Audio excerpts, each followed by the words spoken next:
In Mizoram's hilly capital, Aizawl, the basement of this house has become a refuge for these men. Moe, not his real name, is one of dozens who are living here with a limited supply of food. He walked 3 days and 3 nights to make it across the Indo-Myanmar border. He had to leave his family behind. 24-year-old Moe was a policeman in Myanmar. He's now living in hiding, far from his loved ones.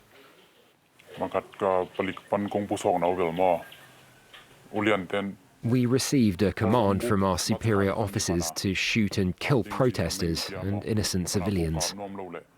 But we couldn't bring ourselves to follow these orders.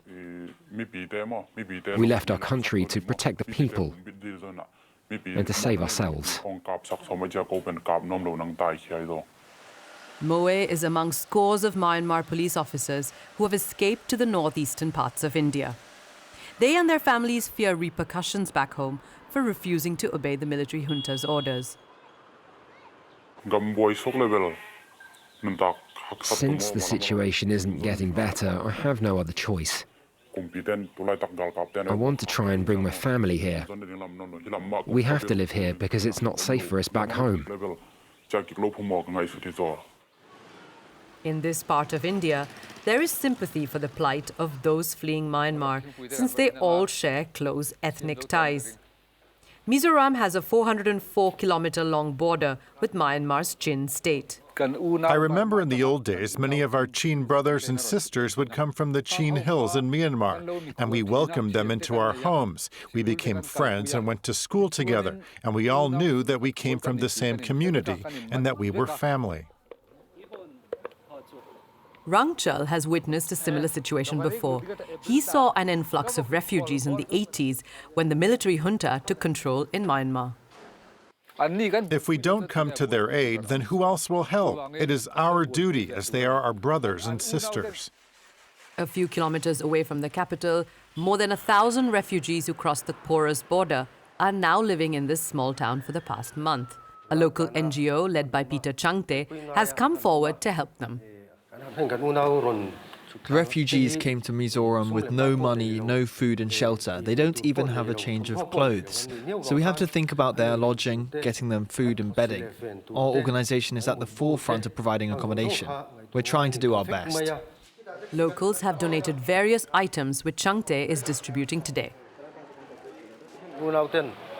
These are some essential items that our brothers and sisters need right now at the camp. But due to reasons of security and their safety, we will just hand it over to them here. India's federal government and Mizoram state government are at odds on how to deal with those fleeing Myanmar.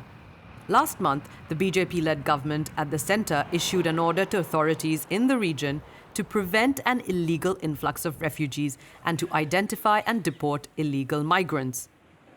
But the Mizo National Front Party, which is in power in Mizoram, opposes this. We are not very happy with the standing instruction of the Ministry of Home Affairs that they should not be allowed to enter Mizoram and that they should be, turned back. Our sympathies lie with the people who come across the border to seek refuge in our land.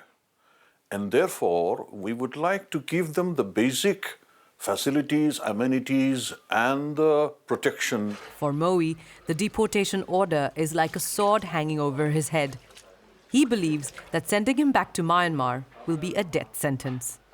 The biggest fear is that they'll tell us that we can't live here and send us back to Myanmar.